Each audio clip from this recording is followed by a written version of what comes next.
दोस्तों नमस्कार। इस वीडियो में आप प्राचीन भारत का इतिहास के चैप्टर पाषाण काल के सभी महत्वपूर्ण प्रश्नों को पढ़ेंगे, जो विगत संघ लोक सेवा आयोग और राज्य लोक सेवा आयोग के परीक्षाओं में पूछे जा चुके हैं।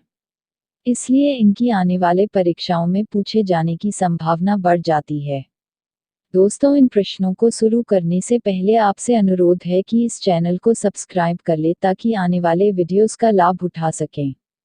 तो चलिए उन प्रश्नों को देखते हैं। कोपेनहेगन संग्रहालय की सामग्री से पाषाण, कांस्य और लौह युग का त्रियुगीन विभाजन किसने किया?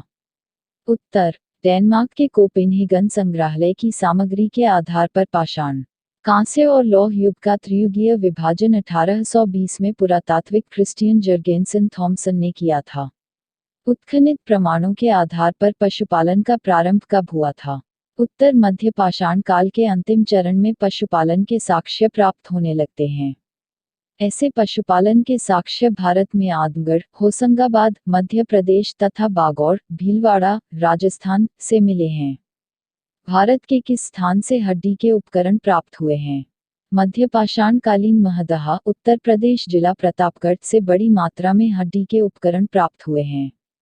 जी.आर. शर्मा द्वारा महदहा में 3 क्षेत्रों का उल्लेख करते हैं, जो झील क्षेत्र, बूचड़खाना संकुल क्षेत्र एवं कब्रिस्तान निवास क्षेत्र में बंटा था। बूचड़खाना संकुल क्षेत्र से हड्डी निर्मित उपकरण एवं आभूषण बड़े पैमाने पर पाए गए हैं। डॉक्टर जेनारायण पांड्या द्वारा लिखित पुस्तक पुरातत्व विमर्श में महदहा, सराय नहराया एवं दमदमा तीनों ही स्थलों से हड्डी के उपकरण एवं आभूषण पाए जाने का उल्लेख है। खाद्यान्नों की कृषि सर्वप्रथम कब प्रारंभ हुई थी? खाद्यान्नों की कृषि सर्वप्रथम नवपाषाण काल में हुआ। यही वह समय था जब मनुष्य कृषि कर्म से परिचित हुआ। नवपाषाण काल में ही जौ एवं गेहूं की वन्य किस्म को खेती के योग्य बनाया गया, जिसमें कृषि जन्य गेहूं का उद्भव हुआ। भारतीय उपमहाद्वीप में कोलदेवा तथा मेहरगढ़ 2 नवपाषाणिक ग्राम बस्तियां थीं, जहां से चावल एवं गेहूं के स्पष्ट प्रमाण मिले हैं। भारत में मानव का सर्वप्रथम साक्ष्य कहाँ मिलता है? भारत में मानव का सर्वप्रथम साक्ष्य मध्य प्रदेश के पश्चिमी नर्मदा क्षेत्र में मिला है। इसकी खोज 1982 में की गई थी। मानव द्वारा सर्वप्रथम प्रयुक्त अनाज क्या था? आधुनिक मानव समाज द्वारा मुख्य रूप से 8 खाद्य अनाजों का उपभोग किया गया है, जिनमें जौ, गेहूं, चावल, मक्का, बाजरा, शोरगम, राई एवं जई। अनाजों के पौधे विभिन्न क्षेत्रों में जंगली घास के रूप में विद्यमान थे, जिन्हें बीजों के रूप में मानव ने उगाया, अलग अलग क्षेत्रों में अलग अलग समय पर। सर्वप्रथम जौ, बार्ले 8000 ईसा पूर्व में निकट पूर्व, नियर ईस्ट भूमध्य सागर एवं ईरान के मध्य स्थित पश्चिमी एशिया के देश के मानव द्वारा उगाया गया। बाद में लगभग इन्हीं क्षेत्रों में 8000 ईसा पूर्व के आसपास ही गेहूं मानव द्वारा उगाया जाने लगा। चावल तीसरा खाद्य अनाज है, जिसे मानव ने लगभग 7000 ईसा पूर्व के आसपास चीन के यंगत्जी नदी घाटी क्षेत्र ने उगाया। मक्का मध्य एवं दक्षिणी अमेरिका क्षेत्र में लगभग 6000 ईसा पूर्व में उगाया गया। इसका प्रथम साक्ष्य मैक्सिको में पाया गया है। बाजरा 5500 ईसा पूर्व में चीन में, शोरगम 5000 ईसा पूर्व में पूर्वी अफ्रीका में, राई 5000 ईसा पूर्व दक्षिण पूर्व एशिया में तथा जाई 2300 ईसा पूर्व में यूरोप में सर्वप्रथम मानव द्वारा उगाया गया। उस स्थान का नाम बताइए जहां से प्राचीनतम स्थायी जीवन के प्रमाण मिले हैं। प्राचीनतम स्थायी जीवन के प्रमाण सर्वप्रथम बलूचिस्तान के कच्ची मैदान स्थित मेहरगढ़ से मिले हैं, जिसकी प्रामाणिक तिथि 7वीं सहस्त्राब्दी ईसा पूर्व 7000 ईसा पूर्व है। जबकि किले गुल मोहम्मद एवं कालीबंगा की प्राचीनतम तिथि क्रमशः 4000 ईसा पूर्व एवं 3500 ईसा पूर्व है। धौलावीरा हड़प्पाकालीन नगर है। भारतीय उपमहाद्वीप में कृषि के प्राचीनतम साक्ष्य कहाँ से प्राप्त हुए हैं? नवीनतम खोजों के आधार पर भारतीय उपमहाद्वीप में प्राचीनतम कृषि साक्ष्य वाला स्थान उत्तर प्रदेश के संत कबीर नगर जिला में स्थित लहुरादेव है। यहाँ से 8000 से 9000 ईसा पूर्व मध्य के चावल के साक्ष्य प्राप्त हुए हैं। इस नवीनतम खोज के पूर्व भारतीय उपमहाद्वीप का प्राचीनतम कृषि साक्ष्य वाला स्थल मेहरगढ़, जो पाकिस्तान के बलूचिस्तान प्रांत स्थित, यहाँ 7000 ईसा पूर्व के गेहूं के साक्ष्य मिले हैं।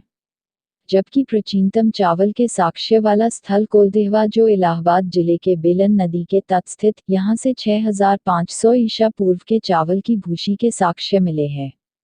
अतः अगर विकल्प में लहुरादेव रहता है तो उत्तर यही होगा, परंतु लहुरादेव के विकल्प में नहीं होने की स्थिति में इसका उत्तर पूर्व की भांति मेहरगढ़ होगा, जैसा कि इस प्रश्न में हम देख सकते हैं। प्रश्न: भारतीय उपमहाद्वीप में कृषि के प्राचीनतम साक्ष्य प्राप्त हुए हैं।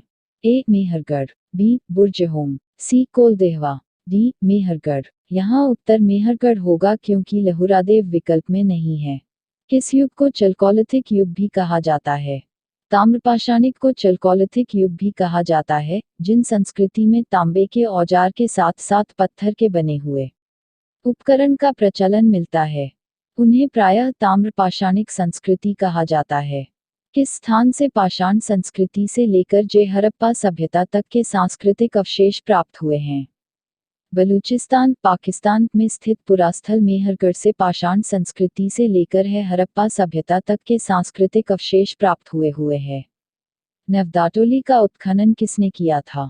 नवदाटोली मध्य प्रदेश का एक महत्वपूर्ण ताम्रपाषाणिक स्थल है जो इंदौर के निकट स्थित है। यहाँ से मिट्टी बांस तथा फूस के बने चौकोर एवं वृत्ताकार घर मिले हैं। यहाँ के दीवारों पर चूने का लेप लगाया जाता था। यहाँ के मूल मृद्भांड लाल काले रंग के हैं जिन पर ज्यामितीय आरेख उत्कीर्ण हैं। यहाँ की मुख्य फसलों में गेहूं, अलसी, मसूर, काला चना, हरा चना, हरी मटर, खेसरी तथा चावल हैं। नावदाटोली का उत्खनन दक्कन कॉलेज के प्रोफेसर एच.डी. संकलिया ने कराया था। यह स्थल इस महाद्वीप का सबसे विस्तृत उत्खनित ताम्रपाषाणिक ग्राम स्थल है जिसकी तिथि ईसा पूर्व 1600 से 1300 के बीच निर्धारित की गई है। बृहत्पाषाणकालीन स्मारकों की पहचान किस रूप में की जाती है? उत्तर: मृतक को दफनाने के स्थान के रूप में। नवपाषाणयुगीन दक्षिण भारत में शवों को विभिन्न प्रकार की समाधियों में दफनाने की प्रक्रिया रही है। इन समाधियों को जो विशाल पाषाण खंडों से निर्मित है उसे मेगालिथ के नाम से जाना जाता है। इनके विभिन्न प्रकार हैं जैसे सिस्ट समाधि, pit circle, cairn circle, dolmen, umbrella stone, hoodstone, कंदराएं, मेहर। ये बृहत्पाषाण स्मारक मृतकों की समाधियां थी। राख का टीला किस नवपाषाण स्थल से संबंधित है?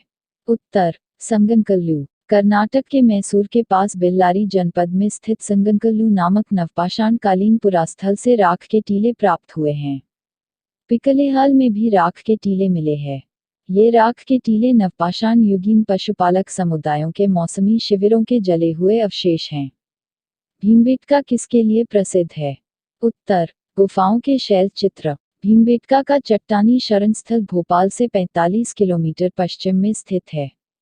यूनेस्को ने भीमबेटका शैल चित्रों को विश्व विरासत सूची में शामिल किया है। इन गुफाओं में जीवन के विभिन्न रंगों को पेंटिंग के रूप में उकेरा गया जिनमें हाथी, सांभर, हिरण आदि के चित्र हैं। अब तक लगभग 700 शरणस्थलियों की पहचान की जा चुकी है, जिनमें 243 भीमबेटका समूह में तथा 178 लखाजुअर ग्रुप में स्थित हैं। यह प्रागैतिहासिक चित्रकला का श्रेष्ठ उदाहरण मध्य प्रदेश के रायसेन जिला स्थित भीमबेटका के शैलाश्रय तथा गुफाएं हैं। भीमबेटका की प्रागैतिहासिक चित्रकला को मध्य पाषाण काल से संबंधित किया जाता है, जबकि अजंता तथा बाघ की शैलकृत गुफा चित्रकला ऐतिहासिक कालीन जो कि मौर्य काल के बाद की है तथा अमरावती अपने स्तूप स्थापत्य के लिए प्रसिद्ध है जिसे शुंगकालीन या सातवाहनकालीन माना जाता है। भीमबेटका की गुफा कहाँ स्थित है? उत्तर: अब्दुल्लागंज, रायसेन। गैरिक मृद्भांड पात्र OCP का नामकरण कहाँ हुआ था? गंगा यमुना दोआब के सांस्कृतिक परंपरा संभवतः उस संस्कृति के साथ होती है जिसे अपने अत्यंत विशिष्ट मृद्भांड के नमूने के कारण गेरुवर्णी गैरिक मृद्भांड संस्कृति OCP कहा गया है। इसके साक्ष्य विशेषतः हस्तिनापुर एवं अतरंजीखेड़ा से प्राप्त होते हैं। ताम्रपाषाणिक महाराष्ट्र के लोग मृतकों को घर के फर्श के नीचे किस तरह रखकर दफनाते थे? महाराष्ट्र की ताम्रपाषाण कालीन संस्कृति, जोरवे संस्कृति के निवासा दैंबाद, कोठे, चंदौली, इनामगांव आदि पुरास्थल में घरों से मृतकों को अस्थिकलश में रखकर उत्तर से दक्षिण में घरों के फर्श के नीचे दफनाए जाने के साक्ष्य मिले हैं। कब्र में मिट्टी की हड्डियां और तांबे भी कुछ वस्तुएं भी रखी जाती थी। किस स्थान से मानव कंकाल के साथ कुत्ते का कंकाल भी शवाधान से प्राप्त हुआ है? जम्मू एवं कश्मीर में श्रीनगर के निकट उत्तर पश्चिम में स्थित बुर्ज होम से नवपाषाणिक अवस्था में मानव कंकाल के साथ कुत्ते का कंकाल भी शवाधान से प्राप्त हुआ है। गर्तवास भी यही की प्रमुख विशेषता है। इस पुरास्थल की खोज 1935 में डी. एवं पीटरसन ने की थी। भारतीय पुरातत्व सर्वेक्षण किस मंत्रालय में संलग्न कार्यालय है?